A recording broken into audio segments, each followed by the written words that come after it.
नमस्कार, मैं GRS news के लिए गिरीश सिकरवार। आज के इस ब्लॉग में मैं बात करूंगा भाजपाइयों के निरंतर बिगड़ते हुए बोल को लेकर। अब भी ये बिगड़ते बोल सेना आज से हटकर किस प्रकार व्यक्तिगत स्तर पर हो गए।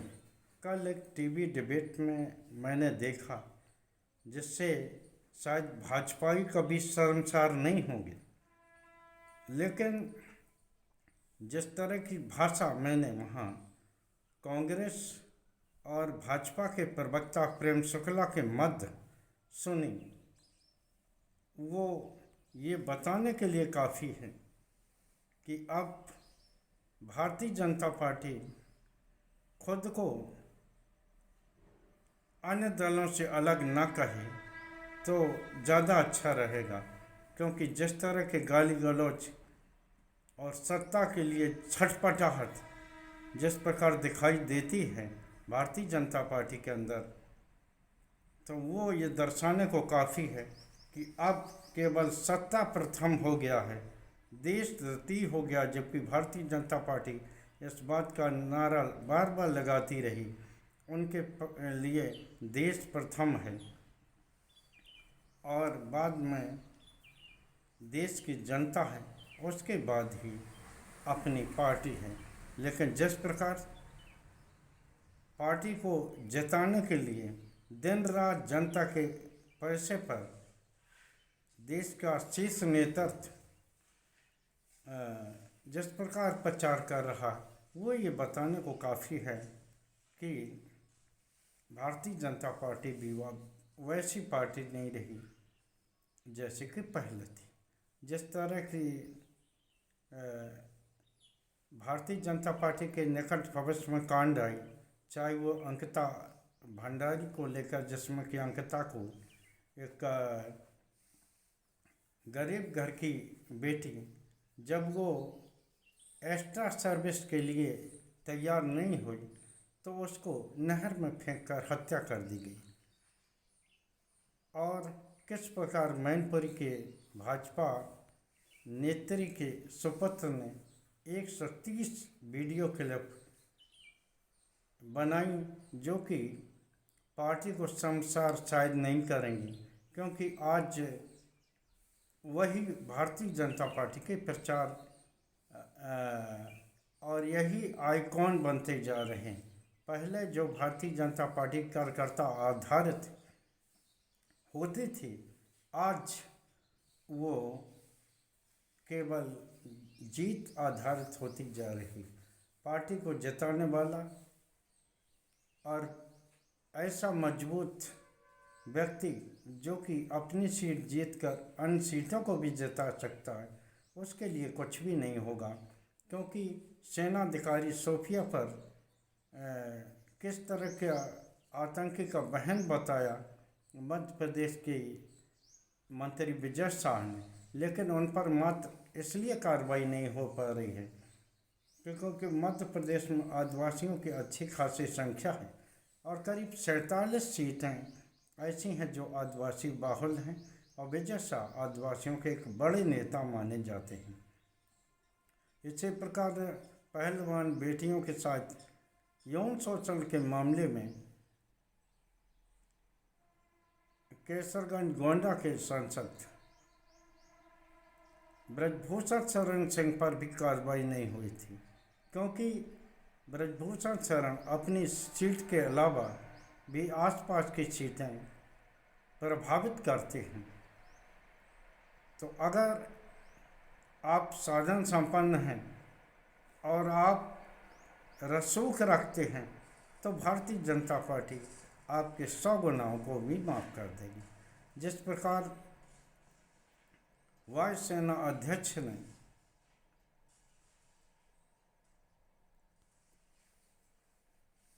जिस प्रकार पूरे सिस्टम पर सवाल खड़े किए, उससे एक बात तय हो गई है कि भले ही भारतीय जनता पार्टी राष्ट्रवाद का थोथे गाल भले ही बजाती रही हो, लेकिन किस प्रकार आज भी सेना की हालत ठीक नहीं है। सेना को जरूरी सामान नहीं मिल पा रहे हैं और केवल सरकारी हथियारों के सौदे तो हो रहे हैं, लेकिन वे हथियार तब मिलते हैं जबकि वो आउटडेटेड हो जाते हैं। ध्यान करना चाहिए कि 2007 में राफेल का सौदे की बात चली थी और उसकी सप्लाई अब 24-25 में जाकर मिल रही। तो निश्चित तौर पर यह बताने को काफ़ी है कि इतने साल तक जो अन्य देश हैं, जैसे कि मान लीजिए अभी चाइना ही है, उसने 6वीं पीढ़ी का विमान बना लिया है और हम अभी 4थी और 5वीं पीढ़ी के बीच ही झूल रहे। तो निश्चित तौर पर जब आसपास की परिस्थितियां बदल रही हैं और विश्व बिरादरी में जिस प्रकार के समीकरण बदलते जा रहे हैं, वो ये दर्शाने को काफ़ी हैं कि भारत को अभी काफ़ी कुछ सीखना। सिर्फ विभिन्न देशों की यात्रा कर जाना उस और जगह जगह से सम्मान मिल जाना ये नहीं है कि आप विश्व के एक बड़े नेता हो गए हैं। ये 2 दिन युद्ध में जो पाकिस्तान से युद्ध भी हम नहीं कहेंगे, एक लक्ष्य के लिए भारतीय सेना ने कार्रवाई की थी और वो कार्रवाई में वो सफल रही। हालांकि उससे हमारे देश को भी काफ़ी नुकसान हुआ, जनहानि भी हुई, धनहानि भी हुई और हमने फाइटर जेट भी गंवाई, जिसको लेकर सरकार अभी तक मना करती रही। लेकिन सेना का शुरू से कहना था कि जब आमने सामने का युद्ध होता है तो नुकसान दोनों लोगों को होता है। कल सिंगापुर में ब्लूमबर्ग के एक संवाददाता के साथ एक इंटरव्यू में CDS अनिल चौहान ने जिस प्रकार से अपनी बात रखी, वो ये बताने को काफ़ी है कि भले ही संख्या 6 न हो, 5 न हो, जैसा कि दावा भाजपा के ही नेता सुब्रमण्यम स्वामी करते हैं, या पाकिस्तान 6 राफेल गिराने का दावा करता है, लेकिन विमान 1 से ज़्यादा गिरे हैं। क्योंकि जिस प्रकार CDS चौहान ने इस बात का जिक्र किया कि आप संख्या पर नहीं जाइए, लेकिन इस कारण पे चाहिए कि आखिर विमान गिरे क्यों। निश्चित तौर पर इस संबंध में फिर से मुझे विदेश मंत्री S जयशंकर का वो बयान याद आता है कि उन्होंने ऑपरेशन सिंदूर के पहले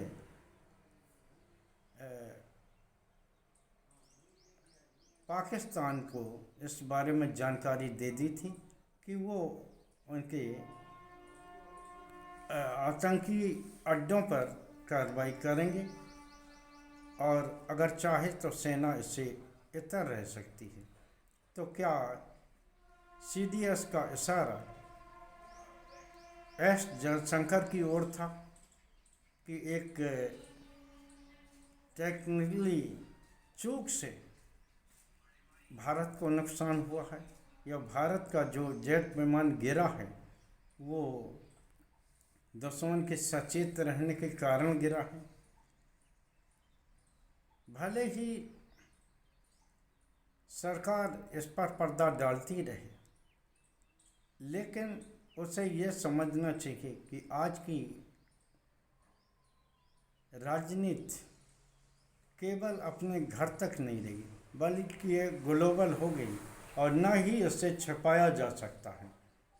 भले ही कोई देश कितना दावा करे, लेकिन किस प्रकार भारत और पाकिस्तान के हल्के युद्ध को भी अमेरिका ने दबाव डाल के स्थगित करा दिया, वो हम सभी लोगों ने देखा है। हालांकि ये परिस्थितियां हरदम रही हैं, क्योंकि कोई भी जो शक्तियां हैं, विकसित देश हैं, वो कभी नहीं चाहते हैं कि विकासशील देश आगे बढ़ें या वो आत्मनिर्भर हो जाएं। वो उन्हें एक उपभोक्ता के तौर पर देखते हैं, और वैसा ही अन्य देश जो भारत की आव इज्जत करते हैं, वो भी हमें उपभोक्ता की दृष्टि से देखते हैं। किस प्रकार आपको ध्यान होगा कि हम जगह जगह देशों में जाते थे तो वहाँ के राष्ट्राध्यक्ष हमारा स्वागत करते थे, अपने यहाँ का शेष सम्मान भी देते थे। लेकिन जब पाकिस्तान के युद्ध के दौरान उस पाकिस्तान के साथ तो करीब बहुत देश खड़े दिखाई दिए, लेकिन भारत के साथ कोई भी देश उस तरह खड़ा दिखाई नहीं दिया जैसे कि पाकिस्तान के साथ तुर्की और चाइना खड़े हुए थे। वो रसिया जो परंपरागत सहयोगी रहा है भारत का, उसने भी हमसे दूरी बना ली। ये भी देश के प्रधानमंत्री को सोचना पड़ेगा और इसके लिए रणनीति तय करनी पड़ेगी। और जो सर्वदलीय सांसदों का प्रतिनिधिमंडल विभिन्न देशों में घूम रहा है, आखिर इसकी ज़रूरत क्यों पड़ी? जब प्रधानमंत्री ने एक एक बार नहीं, दसियों बार इन देशों को रौंदा है, इनमें वो गए हैं, तो आखिर कौन सी ज़रूरत उन्हें ये पड़ गई जो सर्वदलीय प्रतिनिधिमंडल को वहाँ भेजने की ज़रूरत पड़ी? क्या भारत की विदेश नीति में कोई कमी रहेगी? इस बात की ओर भी अब देश को ध्यान देना पड़ेगा। छिपाने से कुछ नहीं होगा। पाकिस्तान दावा कर रहा कि उसने 6 राफेल गिराए, हालांकि हमारे सीडीएस अनिल चौहान ने इस बात का खंडन किया कि ये टोटली गलत है। लेकिन उन्होंने इस बात से इनकार नहीं किया कि हमारा नुकसान नहीं हुआ या हमारे विमान नहीं गिरे। इस संबंध में उन्होंने संख्या का जिक्र किया कि संख्या पर मत जाइए, लेकिन जिस तरह से उन्होंने इशारों में इस बात की जानकारी दी कि उस नुकसान के बाद उन्होंने अपनी रणनीति में परिवर्तन किया और दुश्मन देश को काफ़ी नुकसान पहुंचाया, ये बताने को काफ़ी है कि आखिर उनका इशारा आखिर किस दृष्टि या किस कमी की ओर गया है। सरकार को इस बारे में निश्चित तौर पर सफाई देना चाहिए, क्योंकि अभी वो ताकत के बल पर भले ही वायुसेना अध्यक्ष और सीडीएस की इन वक्तव्यों पर पर्दा डाल सकते हैं, इन्हें वार्ता करने से रोक सकते हैं, लेकिन ये तो वही बात हुई जैसे कि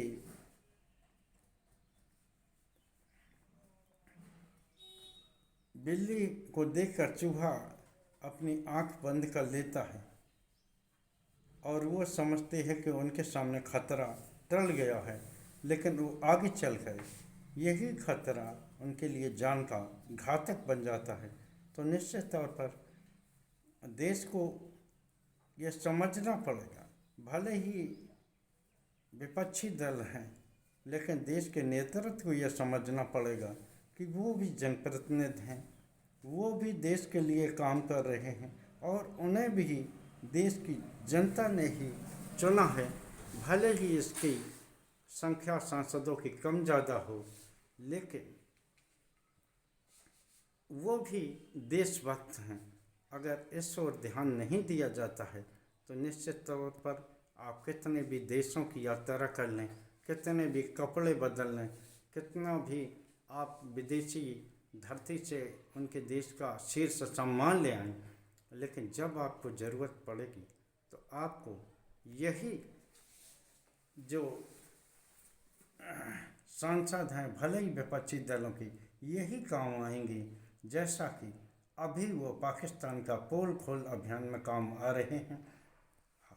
आज का वीडियो ज़रा लंबा हो गया है, लेकिन ये बताना आपको मैंने ज़रूरी समझा कि आखिर भारत को आगामी दिनों में किस रणनीति पर बदलाव करने की ज़रूरत है।